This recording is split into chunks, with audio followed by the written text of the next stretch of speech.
अजून बोर्डची परीक्षा झालेली नाहीये आणि तुमचं इंस्टाग्राम अजून सुरूच आहे. अरे इंस्टाग्राम, स्नॅपचॅट, कॉलिंग एक सांगू का तुम्हाला मी? तुमच्या हातातून मोबाईल जातच नाहीये. परवा दिवशी सीएसचा पेपर आहे आणि तुम्हाला अजून बघायचे शॉर्ट्स, रील्स.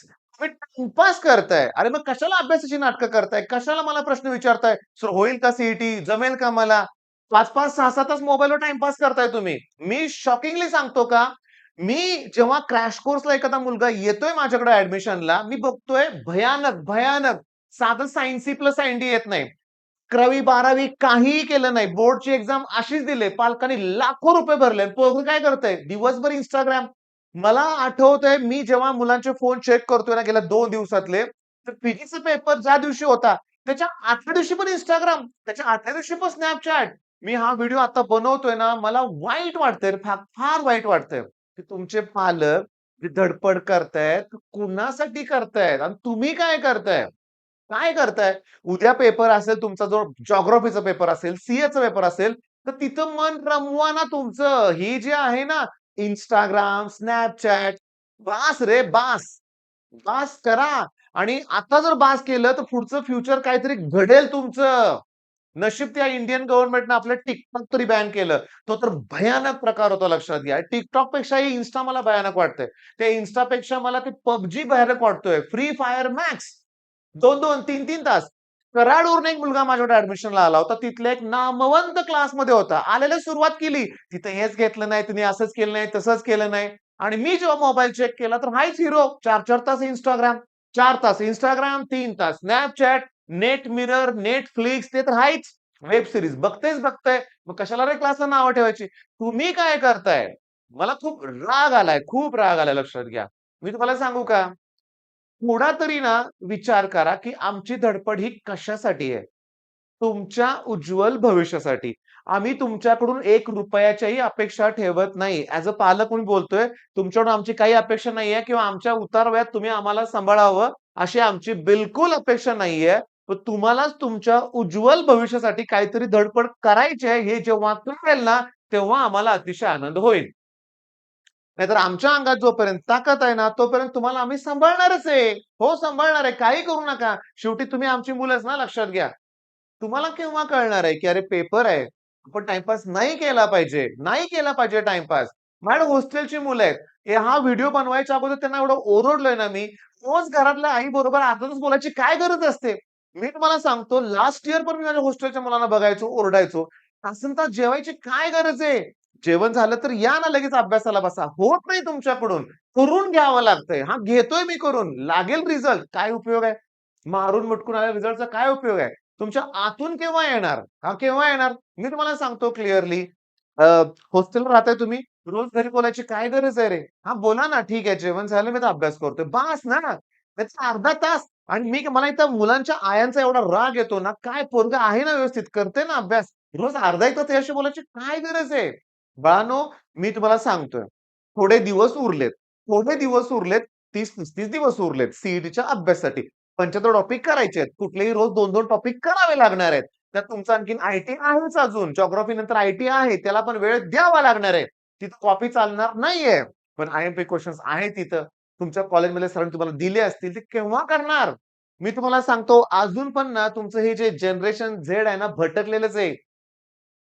फार दुर्दैवी जनरेशन असं मला वाटतंय. सगळ्या गोष्टी तुम्हाला मिळाल्यात. हो, सगळं ॲडव्हान्स आहे लक्षात घ्या. सगळं सगळं जमतंय तुम्हाला. फक्त कष्ट घ्यायचं माहीत नाहीयेत. आमची चूक झाली. आम्ही चूक काय केली ॲज अ पालक म्हणून, की हे आम्हाला ह्या गोष्टी मिळाल्या नाहीत, चला देऊया पोरांना म्हणून. देत गेलो, देत गेलो. मी तुम्हाला सांगतो, मी खूप, खूप सुखी आहे. माझी दोन्ही मुलं आहेत ना, सगळ्या गोष्टी खूप चांगल्या आहेत. पण तुम्ही माझीच मुलं आहेत ना. तर हॉस्टेलला ठेवलेली मुलं माझीच आहेत ना. त्रास मला होतोयच ना. मी तुम्हाला सांगू का लक्षात घ्या. आजपासून बदल करा. हां, आजपासून तरी बदल करा. आजचा दिवस अतिशय महत्वाचा आहे. अरे, तुमच्या शेड्यूलमध्ये मी तुम्हाला सांगतो, बघा ना कुठल्यातरी टॉपरचा इंटरव्ह्यू, कुठल्याही टॉपरचा इंटरव्ह्यू बघा. मी कुठलंही चांगलं चॅनल कधीच सोडत नाही. आता समीर शेखचं चॅनल आहे. ओके, एक्स्ट्राऑर्डिनरी त्याच्या कालचा एक इंटरव्ह्यू अपलोड झालाय. तो आता बघू नका तुमची परीक्षा असेल तर. मी सांगतो त्या मी बघितलाय तो इंटरव्ह्यू.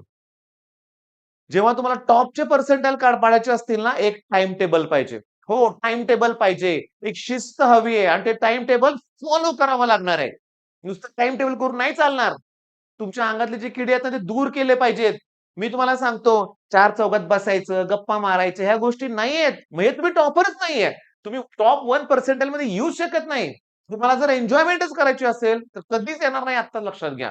तुमचं एक टाईम टेबल तयार करा. मी तुम्हाला सांगतो ते टाईम टेबल फॉलो करा. तुमच्यात सतत इम्प्रूव्हमेंट करण्याचा प्रयत्न करा. मॉक टेस्ट मी 8 तारखेला ठेवले. आता मला असं जर तुम्ही अभ्यास केला असेल, तर काय दिवे लावणार आहे सांगा बघू? तुम्ही मोबाईलमध्ये अजून पण टाईमपास करणार असाल, वेळ वाया घालवणार असाल, तर ते मॉक टेस्टमध्ये काय करणार आहे? फ्रॉड कराल. हां, फ्रॉडच करतात. करतात मुलं फ्रॉड. मी त्या अभिषेक सरांचा एक व्हिडिओ बघितला शॉर्ट्समध्ये. अभिषेक सर केमिस्ट्री. त्यांनी दाखवलं, की त्यांच्या चॅनलवर दाखवलं, की 2 मिनिटात ना त्या एका स्टुडंटनं अख्खा पेपर सोडवलाय. 50 पैकी 50 मार्क आहेत. काय उपयोग आहे? काय उपयोग आहे? सीईटीला पण पैसे भरून पाडा 100% लास्ट इयर बरीचशी मुलं घावली होती. ओके 15 लाख भरले 100% सीयूईपी कॉलेज मिळवतील मुलं. पण मी तुम्हाला सांगतो पुढे टिकणारच नाहीये ते. पण काय उपयोग आहे असे पैसे देऊन? म्हणजे आता तुम्हाला वाटेल सर हे आता इतके चिडलेत ना, हां, मी चिडलेलोच आहे. हां, चिडलेलो आहे. मी तुम्हाला सांगतो या मुलांकडं आता मी व्हिडिओ अपलोड केलाय. तो तुम्हाला बघायला वेळ नसेल पूर्ण अभ्यासाचा व्हिडिओ. अभ्यासाचा व्हिडिओ बघायला तुमच्याकडे वेळ नाहीये. पण तुम्ही आलतू-फालतूच करत बसताय.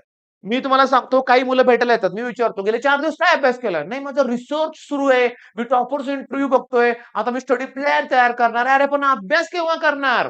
सगळं करणार आहे, पण अभ्यास केव्हा करणार? तोच मेन राहिला ना. शून्यातून सुरुवात करावी लागणार आहे आणि सांगतो 11th-12th मध्ये काही केलं नसेल ना, तर अगोदर ट्रिगो 2 करा.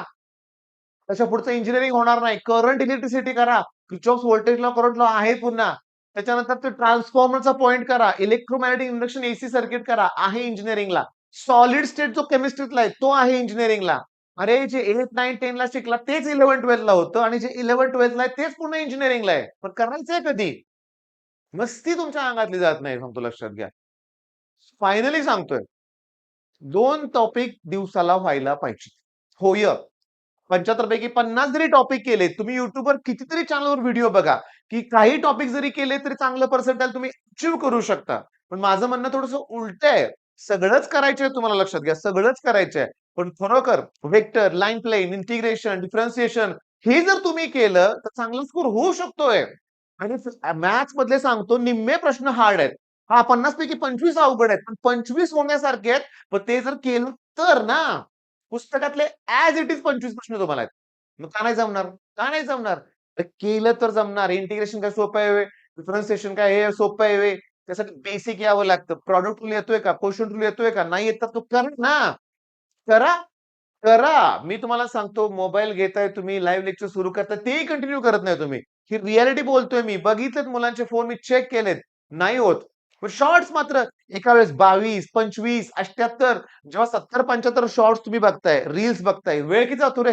वेळ किती जातोय? आणि काय मिळतंय तुम्हाला सांगा बघू? आणि बऱ्याच वेळा त्याच शॉर्ट्स तुम्ही परत रिपीट बघताय. काही उपयोग नाहीये. मग सांगतो आजचा दिवस महत्वाचा आहे. आजपासून लाईफचा टर्निंग पॉइंट असा विचार करा. करा काहीतरी आणि स्वतःसाठी करा. तुमच्या उज्ज्वल भविष्यासाठी करा. धडपड करा आणि जे आहे तिथून स्वतःला इम्प्रूव्ह करण्याचा प्रयत्न करा. आणि सीईटी 200 मार्काची आहे. 100 प्लस स्कोर हा फक्त आणि फक्त 4-5% मुलांचा होतो. याचा अर्थ 95% मुलांचा स्कोर सीईटीत 100 सुद्धा होत नाही. अगदी टॉपरचा स्कोर पण आणि 70 जाऊ दे थोडंसं 80 ते 90 जरी स्कोर झाला, तरी पर्सेंटाइल हे हायर साइडला राहतं. चांगलं ठीक-ठाक पर्सेंटाइल. नाहीतर बऱ्याच वेळा काय होतं, मी 1% सुद्धा मुलं बघितलेत, 3% मुलं बघितलेत, वर्ष वाया जातंय. एक लक्षात घ्या, सेकंड अटेम्प्टची वाट बघू नका. सेकंड अटेम्प्टचा विचार सुद्धा करू नका. फायनल अटेम्प्ट एप्रिलमध्ये याचा विचार करायचा. तुम्ही म्हणाल, की मग आता थोडं करूया, पुन्हा एक अटेम्प्ट आहे आणखीन. हे मग काही उपयोगच होणार नाही लक्षात घ्या. मग माझं म्हणणं आहे का मोबाईलवर कंट्रोल ठेवा. डिस्ट्रॅक्शन्स कमी करा बाळांनो, कमी करा. आम्ही काय करू शकतो मग मोबाईल काढून घेतो चला ठीक आहे. राहू दे मोबाईल काय करायचं ते कर. पण मोबाईलचे किती फायदे आहेत. एक्झाम साइट, एक्झाम गोल, मार्क्स ॲप्लिकेशन, डाउटनेट आहे. तुम्हाला सांगतो Googleचा वापर करून तुम्ही तुमचे अडलेले प्रॉब्लेम सुद्धा तुम्ही त्याची उत्तरं शोधू शकताय लक्षात घ्या. हो, किती फायद्याचं आहे. अरे, आमच्या जनरेशनला तर असं काहीच नव्हतं. एखादा डाउट आल्यावर कुठं लायब्ररीत जाऊन दुसऱ्या दिवशी पुस्तक शोधायचं. पानं पालटायची, कुठं काय सापडतंय का बघायचं. मग उत्तर मिळणार. तुमचं किती लकी आहे. बरं 10 वर्षापूर्वी काय अवस्था होती आमची सुद्धा क्लासेसमध्ये फाईल करून ठेवायला लागायचे पेपर सगळे. बोर्डचे पेपर झाले की गोळा करा, फाईल करा. आता वाय नाही.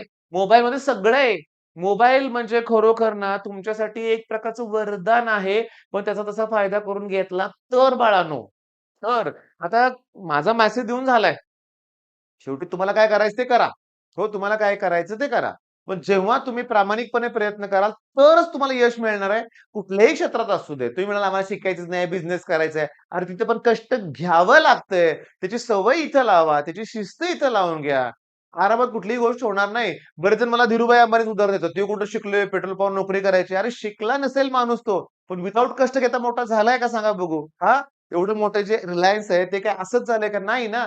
कुठली पण उदाहरणं घेऊ नका. कष्ट घेणं हा शेवटचा उपाय लक्षात घ्या. आणि मला कष्ट हवेत. लास्ट चान्स आहे हा तुमचा लक्षात घ्या. Last chance. आता ही वॉर्निंग तर माझ्या हॉस्टेलच्या आणि ऑफलाईनच्या मुलांना तर आहेच. मी क्लिअरली सांगतो, स्वतःशी कठोर वागा. होय.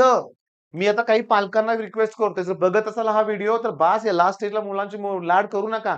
मी डोक्याला हात लावला. परवा एक पालक म्हणले, मी म्हटलं, "तुम्ही पाठवणार होता ना क्लासला, काय झालं?" म्हणले, "ग्रहण आहे ग्रहण. ग्रहण आहे तोपर्यंत आम्ही त्याला थांबवून ठेवलंय. आता ग्रहण संपलं, आता पाठवतो. आता आम्ही घेतो तुमचा कोर्स." मी डोक्याला हात लावला. ग्रहण? मी या ग्रहणात कोल्हापूरला गेलो, जाऊन आलो, प्रवास केला. बाळांनो, अरे मनात काही वाईट विचार नसेल ना, तुम्ही दुसऱ्या कुणाचं वाईट करू नका, तुमचं वाईट होणार नाही. तुम्ही प्रामाणिकपणे प्रयत्न करा, तुम्हाला कष्ट मिळेल. उद्या म्हणाल आता अमावास्या आली, पौर्णिमा आलं, राहू दे थोडंसं. आज अमावास्या आहे, राहू दे अभ्यास. उद्या पौर्णिमा आहे, राहू दे अभ्यास. नाही रे. तर छत्रपती शिवाजी महाराजांचं उदाहरण जर घेतलं, तर त्यांनी सगळ्या लढाया अमावास्या दिवशीच केल्या होत्या असं म्हणतात. मी बघितले बऱ्याच वेळा. मला माहित नाही ते. सगळं खरं नसेल, की सगळ्याच लढाया. पण बाळांनो, महाराज असल्या गोष्टी त्यांना मानत नव्हते, याबद्दल मी मात्र हे आहे, खंबीर आहे. मला मान्य आहे ती गोष्ट. पण मेन पॉइंट काय आहे, की तुम्ही पालक म्हणून मुलांना आता कठोरपणे वागवलं पाहिजे. कुठले लाड करू नका. बारकी नाहीत राहिली आता ही मुलं. नाही राहिली. हॉस्टेलला तुमचा मुलगा असेल, 2 मिनिटात तुम्ही फोन ठेवा आणि त्याला म्हणा, "कर अभ्यास." नका अर्धा-अर्धा तास बोलू म्हणूया आपण. ठीक आहे. भावनेच्या भरात बोललो असेल, तुमच्या मनाला लागलं असेल तर माफ करा, सॉरी. पण तुमच्या भविष्यासाठी अभ्यास करा बाळांनो. All the best.